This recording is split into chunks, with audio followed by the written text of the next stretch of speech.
Mitch, I want to just come to you because, you come to the legislature. I would think that Senator Bai would tell you it takes a little while to get your feet wet and even just figure out what the heck goes on over there at the Capitol. So to come in with this kind of a heavy burden and to have to be a leader for your town is a big thing. But you were telling me that people are on a continuum in Newtown, a continuum of grief and of recovery. That's an easy way to sum it up, and it's very, very true, because while the town is very strong and the town has come together, ever since day one to embrace one another, it doesn't take just one hug to get over things. It's a continuing cycle of reminder. And even when the strongest of the strong think that they've just gotten over things, all they've got to do is round the corner while they're shopping at Big Y to run into a couple of residents that are hugging one another, where somebody's just trying to help another person deal with something that triggered them. So there are continual reminders out there, and the thing that is incredible about this community, as it was said in the first panel and also shared by our students, is this community is one where there's a great deal of cohesiveness and a great deal of love. People that move to Newtown for several reasons. First of all, half the community's been there for 300 years. That's Connecticut. Which, as a 13-year resident, I've never thought that I'd still refer to myself as a newcomer. The new guy, yeah. But the community itself is a community that people come to, they move to because of its values, because of the way it embraces itself, the way it educates its children, and the way that it always has an ability to disagree and still come together at the end of the day. Mitch Bolinsky, I'll let you start. I'm sure that you must have people saying to you, we can't cut these services, we need more, not less, and yet you come to the legislature with the idea that let's control our spending. So how do you walk that line? What do you decide to do? It's an interesting conundrum that we find ourselves in this year, because there are cuts to essential human services that are in the budget this year. Myself, as a legislator from Newtown, where I feel this particular need, I see those cuts, and they concern me. They almost offend me,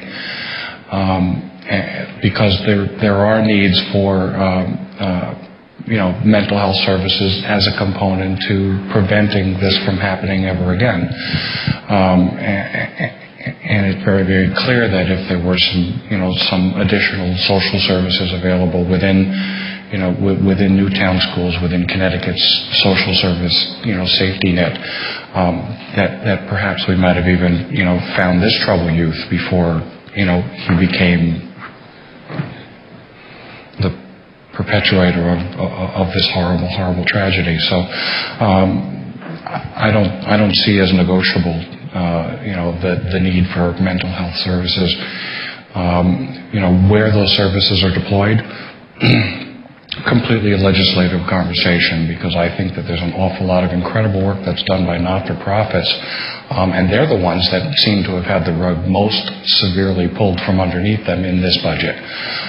We have a lot of conversation to have, an awful lot of conversation, because the prevention of this is going to be in the ability of communities to stay healthy. Representative Bolinsky, that's part of how we started with the Newtown Promise, to hear what everyone has to say. I'll give you about 30 seconds to just wrap up on your thoughts. Thank you for constraining me. I was going to remind you of where we started with you reading the promise, and remind you also that a lot of the work that's happening is happening with that consideration. I don't want to leave this stage without saying how incredibly proud I am of Newtown, having the honor, the privilege the right to represent the people of Newtown is something I can't really put words to. It's amazing. The strength of this community is amazing. And what I'm going to encourage every single human being in this room and watching this program to do is to A, listen to the dialogue, but also don't get caught up in the silos that we've been talking about. And remember, in your community, if there are services that are missing, if there are people that are disenfranchised, if there are things that need to be said, step up, do it, say it, reach out. It's okay to give somebody a handshake. It's okay to give somebody a hug. I have deep, deep, deep concerns about the future in Newtown. Not that we're going to survive, but that the people right now that are so incredibly engaged in the healing are so incredibly engaged in healing others that they're not necessarily taking care of healing themselves. And I could give you a list of names, but I'm already over my 30 seconds. But, one of them is sitting in here in front of me right now, as well as, all the other clergy in town, our first select person. There are so many people out there that are working so hard to make sure that everybody is served, that they're not serving themselves. And when all of the media goes away and the focus goes away, and the air comes out of that balloon, where the heck is that going to leave some of those folks? And I worry for them. At times, I worry for myself, because there are times when it's overwhelming, and the exhale is very difficult.